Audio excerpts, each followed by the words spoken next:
Hi everyone, in today's video I'm going to give a sample response for a TOEFL Speaking Task 4 question. So first let's listen to the lecture.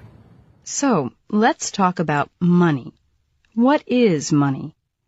Well, typically people think of coins and paper bills as money, but that's using a somewhat narrow definition of the term.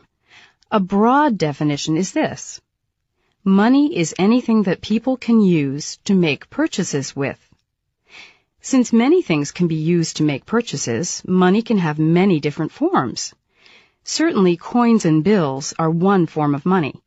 People exchange goods and services for coins or paper bills, and they use this money, these bills, to obtain other goods and services.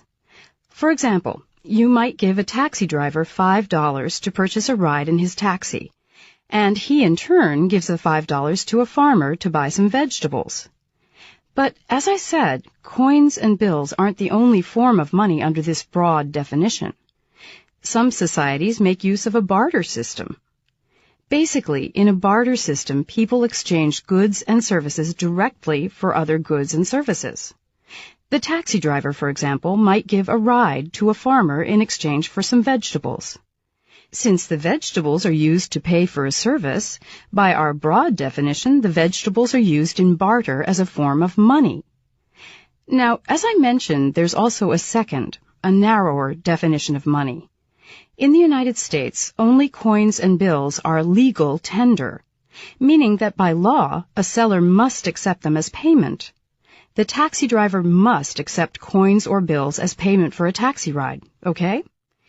But in the U.S., the taxi driver is not required to accept vegetables in exchange for a ride. So a narrower definition of money might be whatever is legal tender in a society, whatever has to be accepted as payment. Using points and examples from the talk, explain the two definitions of money presented by the professor. Okay, here's my response. The first definition of money is the broad one. It basically covers anything people can use to make purchases. So even in a barter system, when a taxi driver gives a ride to a farmer and gets vegetables in return, those veggies are seen as money because they're used to pay for a service.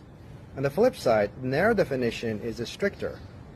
In some places like the US, only bills and coins are legal tender, meaning that sellers must accept them. No ifs, ands, or buts. So while vegetables can cut it in a trade, they don't hold water when it comes to legal payments. Alright, that's it for this video. I hope you enjoyed watching it. Until another one, bye-bye.